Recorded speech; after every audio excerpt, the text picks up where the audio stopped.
take you guys through, let you get a little look at all the things.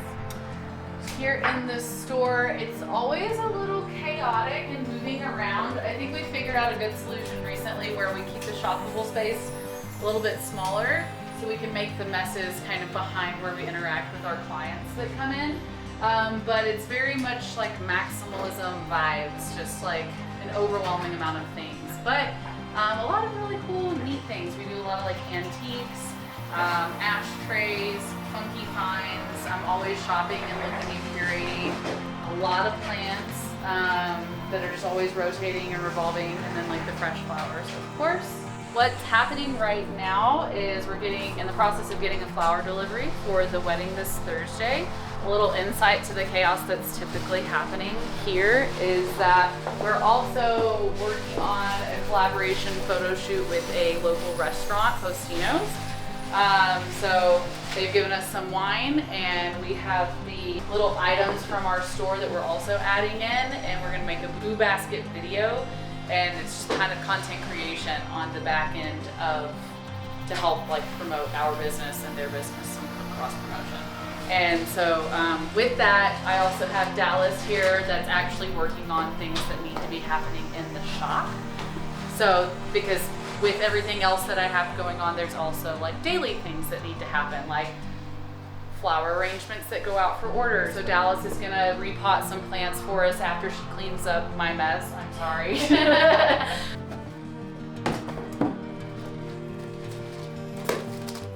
A lot of this stuff I'm like really excited about. Some of the more delicate things I'm a little bit worried about.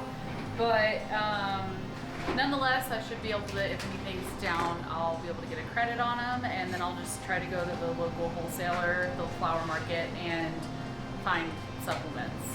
The good thing about how I work with my clients is they trust that I'm going to do an overall look. They're not married to specific flowers, so that makes it a little bit easier for me to like do substitutions. So that's kind of going to be my next like few hours, is really figuring that out, making sure that we have everything that we need. We'll start separating flowers out for different flower menus, like what's going to be used for personal flowers, what's going to be used for table arrangements, what's going to be used for the ceremony. So a lot of like the actual production of things, with our cooler not being very big, waits until like the day before or the morning of. I'll do a lot of it the morning of. Sometimes I'll wait and do like the bridal bouquet, like the really important things, just right before it goes out. So we have a photo shoot tomorrow, like afternoon, evening.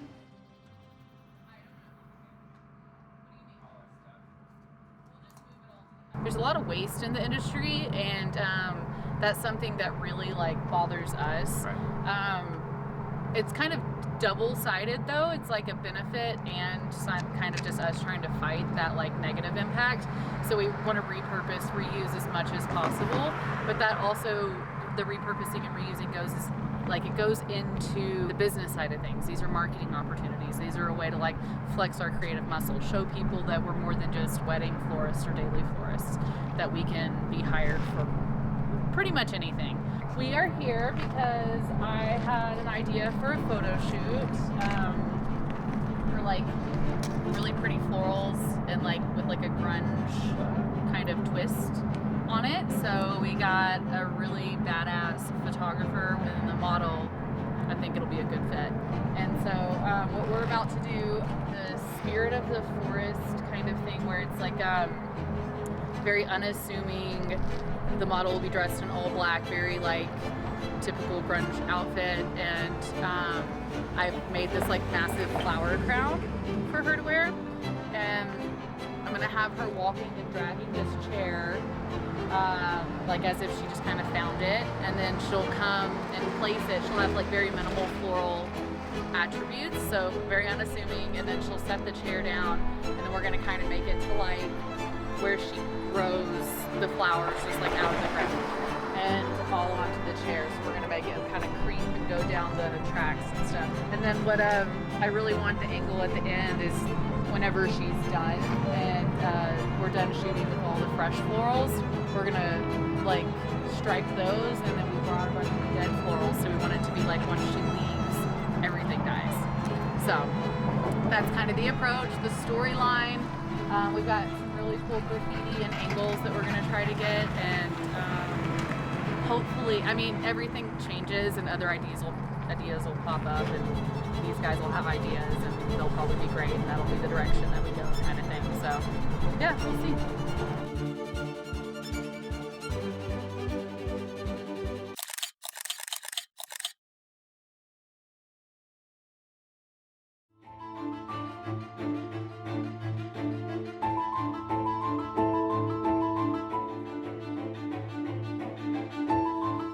We are all outside of the reception space, and we're kind of setting up the ceremony stuff, kind of making our mess out here and getting slowly like adding to the reception space inside, keeping that clean so they can start setting the tables. This venue's gorgeous and it's making it really easy to do our job. A couple of things that I noticed: this is the Ivy Ballroom, that's my mom's maiden name, so that's pretty cool. And then the Arkansas River is right here. You know, it's just like really, really nice to be here right now. We're just gonna keep busting our asses and get everything done because there's no room to not. So yeah.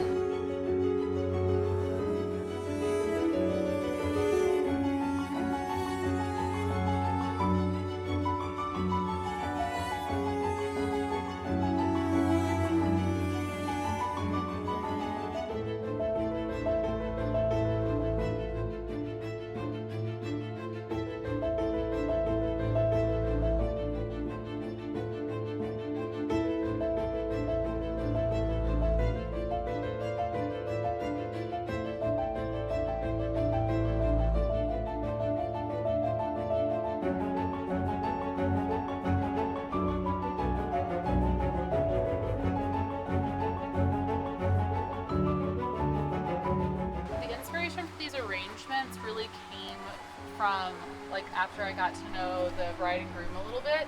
They definitely are into more like gothic like vibes, like they love bones, but they also didn't want it to be very like Halloweeny, you know, with it being in October and stuff.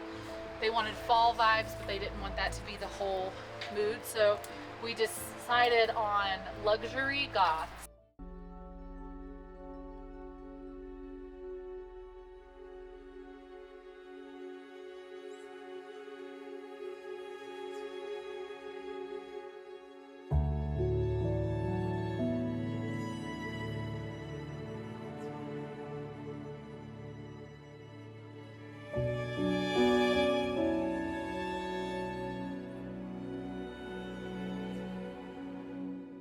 Hi, I'm Alex and I'm the bride. Hi, I'm Nick and I'm the groom. I told her I wanted a lot of unique elements and she blew that out of the water.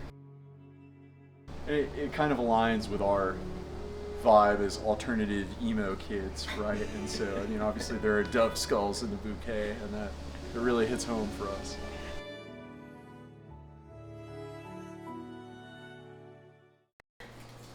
Got back at like 1 a.m. I think. Unloaded everything, just as quick and dirty as possible, just to get it done. Kind of jump right in and start doing what we can to like salvage and preserve.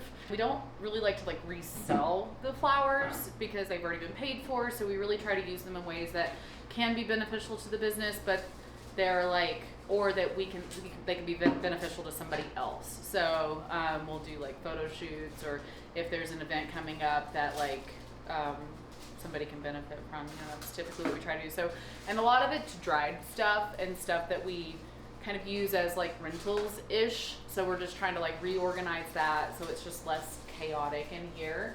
And it's just a matter of pulling things apart and putting them away. The respect that you get being a small business owner, you don't realize when you're on the outside looking in, it's because of all the work that people don't see. So like it sounds like shiny and fun and like super rewarding, and it is in a lot of ways, but there are moments where it's really, really hard, really, really stressful, like you really feel like you're failing. And to be able to like still show up and push through those, I think that that's what sets people aside, like successful business owners versus people that maybe don't do it or don't do it well. It's just being able to keep pushing through when those hard moments come, because there's always like a light at the end of the tunnel. What I would really love for people to know is that what you see on the surface isn't real. It's very much like with like branding and what people choose to show you. But I've heard so many people be like, oh my gosh, it must be so awesome. I would love to own a flower shop. It sounds so fun. And with any business, it's like you get to see the finished product. You don't see how the sausage is made. You don't see what goes into it.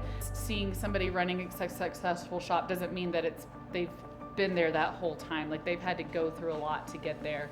I remember on these moments where I'm like getting ready to do an event and maybe I haven't had a lot of sleep. It's been like 2 or 3 14-hour days in a row.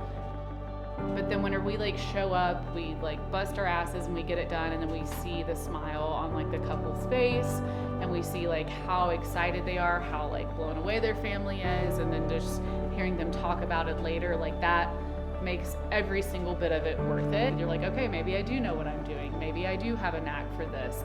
For somebody that's wanting to start a business, I think that it's easier said than done. I think people are going to talk about it till they're blue in the face. What sets those people aside from the people that actually do it is taking the steps.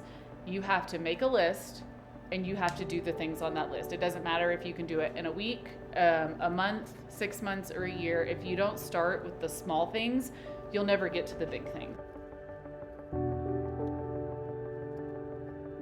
If there's a will, there is a way. You just gotta keep going.